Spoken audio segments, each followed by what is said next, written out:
I know her spirituality also helped us so much. I know when you have a mother that operates word of knowledge, so you cannot misbehave anyhow.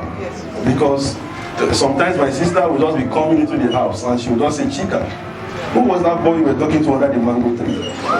Oh, and Chike said, no, I'm not the one. No, he was the one that came to meet me. Oh.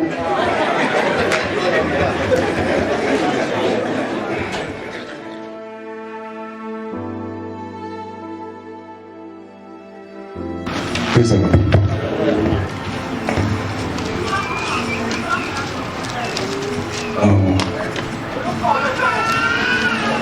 To every one of us, among we have several impacts that she has made. And one thing we can be sure of as children, when we came to know ourselves, there was something that was very, very new. She pushed us to God. We had no choice. It was by force. We don't have a choice. In our house, we don't have way of deliverance. Our deliverance is based on how she wakes up on Monday morning. She wakes up on Monday morning and say, Emmanuel, I saw that someone was trying to drag you away from me. She will just call, Pastor Maurice, is that deliverance today? I say, yes, there's deliverance today. Say, my children, they are coming. To the point that I think the deliverance minister started looking at us and saying, these children, the problem is too much.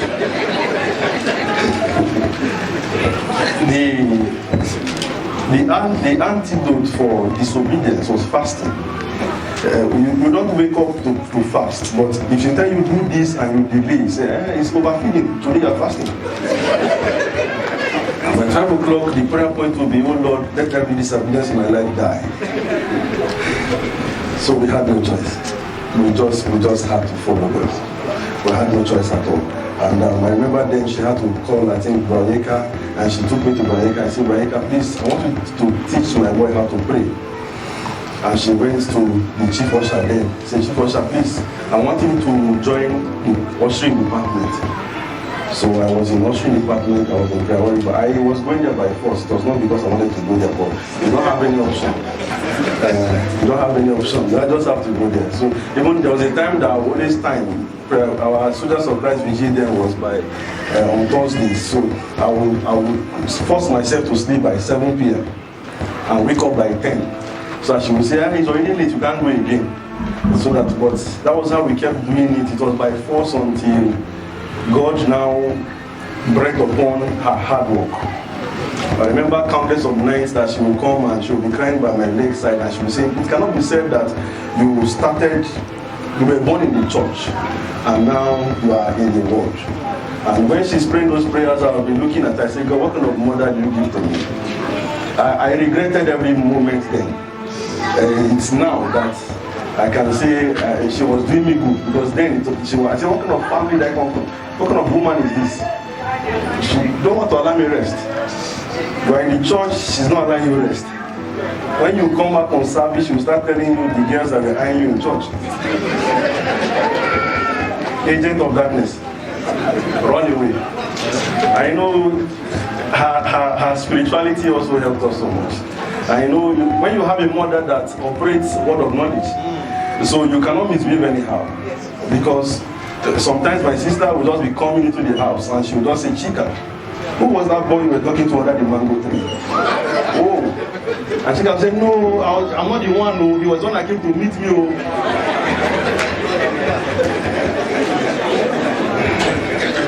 We have no choice, because you know that wherever you are, there's this guy that normally does export to her, the Holy Ghost. So, and she will tell you, my spirit told me. Once she say my spirit told me, forget it. And it's always in the kitchen when she's cooking that the spirit usually tell her very well. It was fun to be, but it was not fun. It was not fun then. It was not funny at all. So I remember her devotion to God was so much that she was always the first to go to church. I remember then she came and she said she had a revelation, that the revelation they were asking that, see, Catholic church, even though there are plenty, at some point one person usually comes to church first, and from then she took it upon herself that she will always be the first person. Right from time, but I've never gone late to church, right from Deeper Life down to Master of Fire, down to Power Temple, back to Master of Fire. We don't go late. We don't go late. While others are struggling, she has 3 children, all of us want to wait. Early morning, we are at the front, we were never at the back. It's not possible. We must be at the front. So because of that, sometimes she will have to wake us 4 a.m. to go and bath, so that we can leave the house by 6 o'clock. We start trekking the road to get to church. And there are some times that when she knows that she's late, and that means she's still at home by 6:30, she will tell you she won't go. We're like, why? He said, someone will first me to come to church today. So because of that, I won't. She would rather, because of, and for her to skip services, she will have to make sure that she's always on time. She taught us all that. And we saw her operate philanthropically. There's nobody that knows her that cannot attest to her giving ability. There's no one. So much more that we look at her and say, Mama, where are your children? This thing is supposed to be for us, and she will still pack it and give it out. One day she came back and she took her box of clothes and said she wanted to sew her Isaac. And those box of clothes, if you are to bring it in this time now, it should cost over £1 million. She sold everything out, started buying her first. Everything. If she could give us to God, so forget it. There was nothing that was hers that was not given. Everything was given. So much more that every Sunday in our house is like a banquet. So we cook like 2 pots of rice every Sunday. Everybody's on come. If you are hungry, Mama, if you come there, and as long as she's cooking, you can't live hungry. Even though your mouth was not in the beginning, she must find a way. Even she herself will stay hungry and give it to you. So I did. That was her.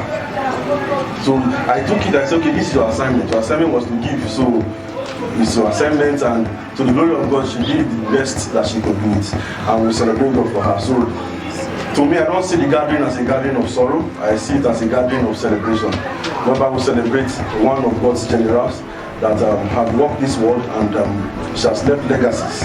Everywhere she went to, you must always attest to the fact that someone that fears God. I even took some of her books today. I was looking through it. All her jottings would be like, oh God, purge me, oh God, purify me, oh God. Everything was how she can be able to please God. That was her lifestyle. That was what she was always looking at. How can I just please God? How can I be in good terms with God? That was all she was looking after. So look through all her books. Those are her prayer points. Those are the things she's praying every time. Oh Lord, just help me to know you more. Help me to seek you more and the rest. So it's a life that she lived for us. And most of the times, whenever we want to do wrong things as children, we remember her. And when we remember her, we say, even if we fail God, we will not fail this woman. Because she has labored so much, and it will not be nice for her to see shame and disgrace. I, for one, there are many things I would have ventured into, even my brothers, my sisters, but one would remember her. And I know, me myself, I told myself, this woman will die if she hears this thing. She will die.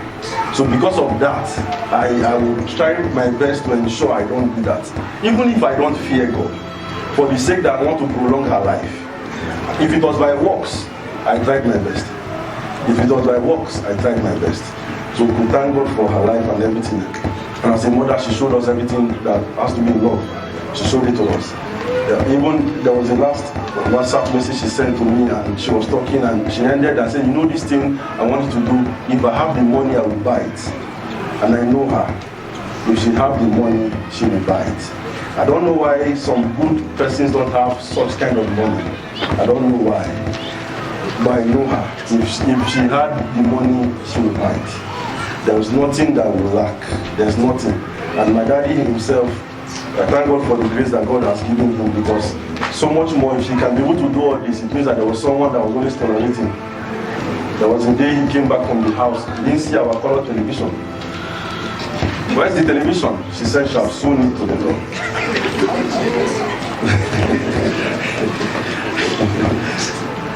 I think that was the last time my father bought something electronically in that house.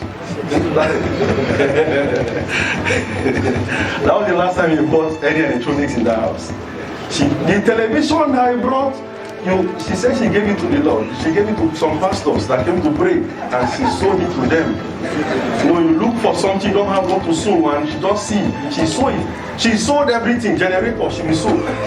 Mama, we don't have generator at home. He said, if it's not here, we'll repair this one and give to the Lord. Church needs generator. They need it. And this one is here and is down. Let us just repair it and give it to the church. And she will do that and give. So if she could do that, it means that someone has tolerated that giving ability and was able to always make sure that, because imagine you as a husband, you are providing for a community. It's like community assignment, because the woman you have as wife, she's a giver. So if you give her, she will give.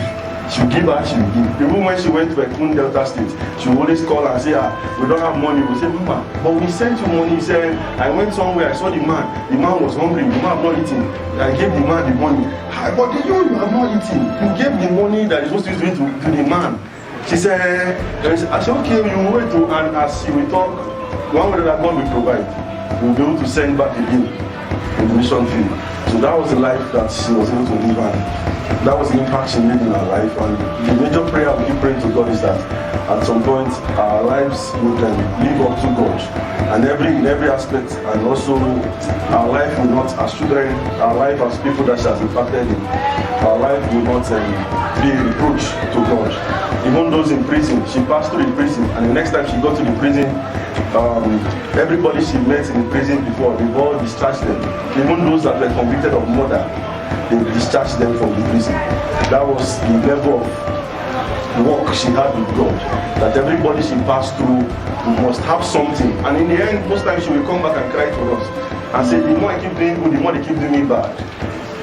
And we tell her, say, Mama, there's nothing we can do, because we will advise you, reduce the way you are doing this good. Because you say you don't want to reduce it, and you keep doing the good and whatever. So that's how she kept doing. She will come back and cry and say, I will do this. I see this person, I did good to the person. The person is paying me back. And you say that is how life is. Sometimes that's how it is. And to God be the glory. To thank God for our life, and for everyone that is here, to thank you for coming to celebrate our moment with God. God bless you. A life